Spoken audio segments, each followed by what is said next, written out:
In this video, I'm going to show you how to use the PHP-Ant app manager to synchronize between a development and a production server. Now, this feature is finally mature in version 1.0, so the first thing that you're going to want to do is check out that version from Git.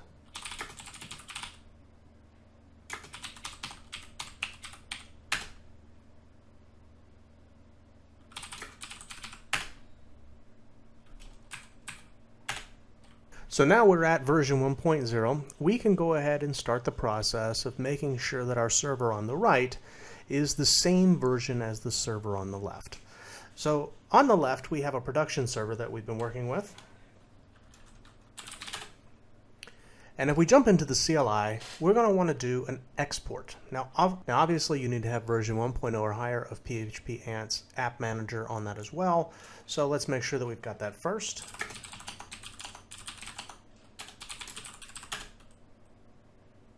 And we do, we're sitting at v1.0, so that's fine.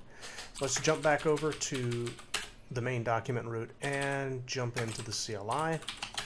We need to do an export of all of our apps. So we'll do that by doing apps get export snapshot. Now once we do that, it's going to put our snapshot JSON file right there in the app manager directory. Now that JSON file needs to be moved, copied, secure copied, FTP'd, or however you want to do it, to the box that you want to synchronize with this one. In other words, our target system.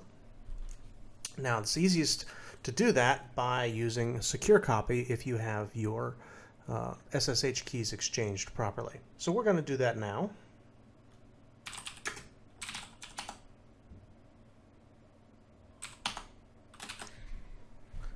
It's very easy. I just copy paste this entire path without the period, obviously, and then do that.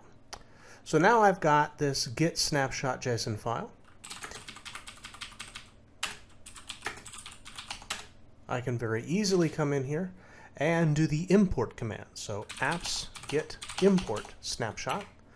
Now when you do this, it does not let you do it without you reading this message.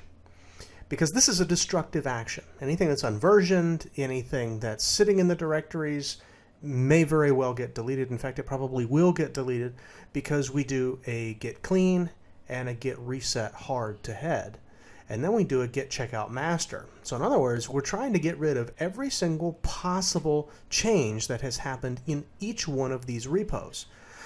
That way, when we do a get clone or a checkout to bring it up to the current master and then a checkout to bring it up to a specific version, it works without a problem. Of course, now if there is a problem, it will stop in the middle. It'll tell you that there was a problem with a particular repo and you're going to have to go manually fix that. But if there's not, then everything should go okay. Now, right here it says that we have to use delete stuff in order to get this to work. Now you'll notice delete stuff cannot be done accidentally either, because if we do get import snapshot, if I keep hitting tab, I don't get delete stuff as a tab completion, so you can't accidentally do it. It forces you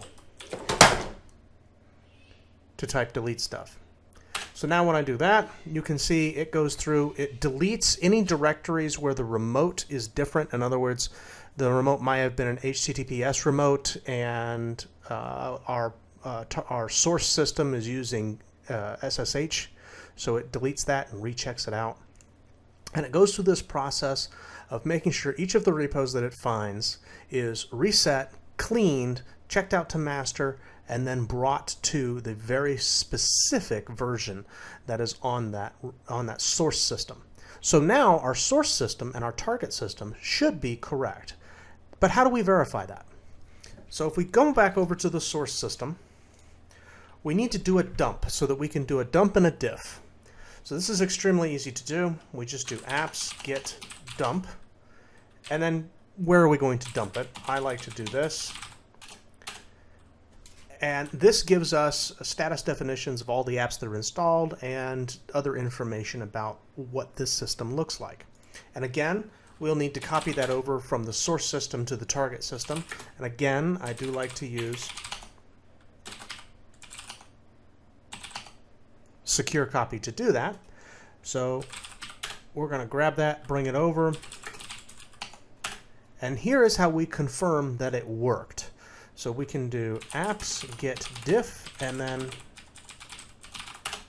we check that out.